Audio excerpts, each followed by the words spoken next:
titolare dall'Osteria di Nonta. Cucino normalmente, non tutto, ma quasi tutto sullo spoler. E questo è uno spoler che ha più di 100 anni e si trovava alla trattoria in quegli anni, la Maina, ancora prima che facessero l'invaso della diga di Sauris. Questo è un locale storico che era di proprietà della famiglia di mio marito, gestito prima dai nonni, poi dalla suocera. Dopo siamo subentrati noi che abbiamo aperto nell'anno 89 ed è veramente un'osteria datata come gestione. E una particolarità, facevamo la festa del formaggio salterello ed era veramente una sagra famosissima.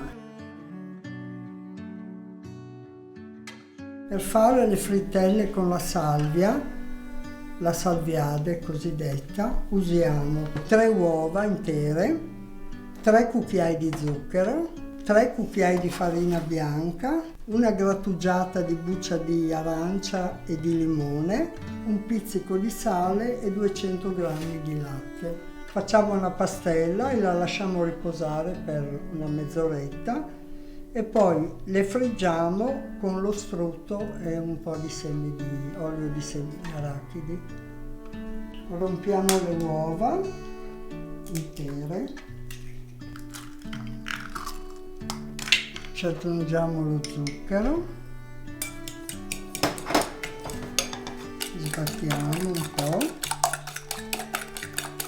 Allora, una grattugiata di limone, un po' di scorza di arancia,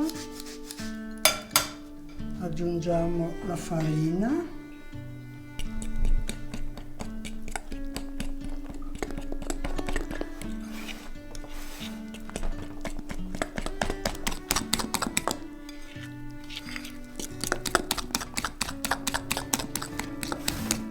sbattiamo bene senza lasciare grumi. Adesso aggiungiamo il latte,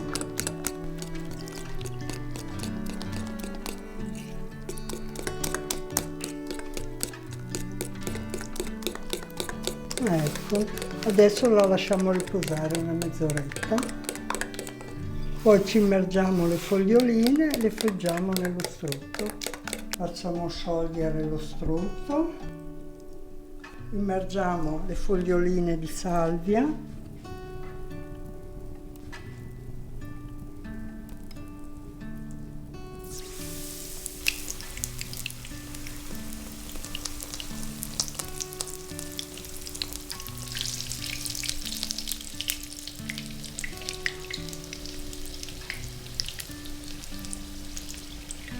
una spolveratina di zucchero a velo.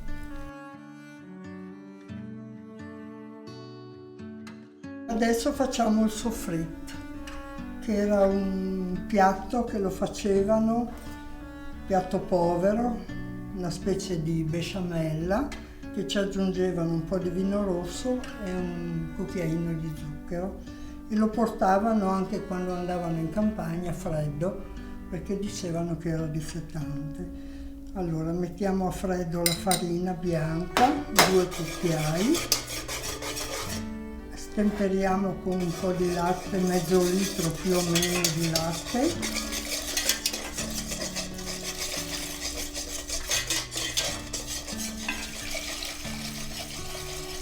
Aggiungiamo mezzo bicchiere di vino rosso,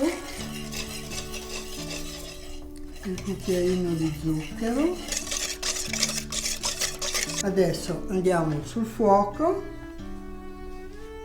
e sempre mescolando aspettiamo che si addensi, che venga tipo una cremina vellutata. Adesso ha raggiunto la giusta consistenza.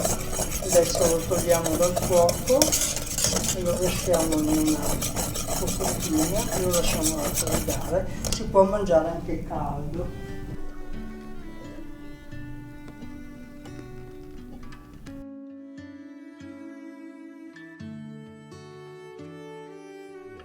Allora, adesso facciamo lo zabbaglione. Recuperiamo 2 rossi d'uovo,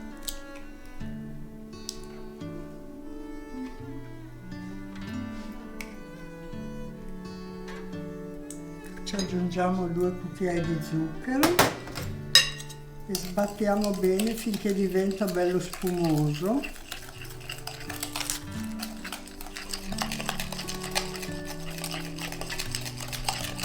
Adesso andiamo a bagnomaria e ci aggiungiamo un po' di vino bianco e un po' di marsala e pian piano aspettiamo che si addensi.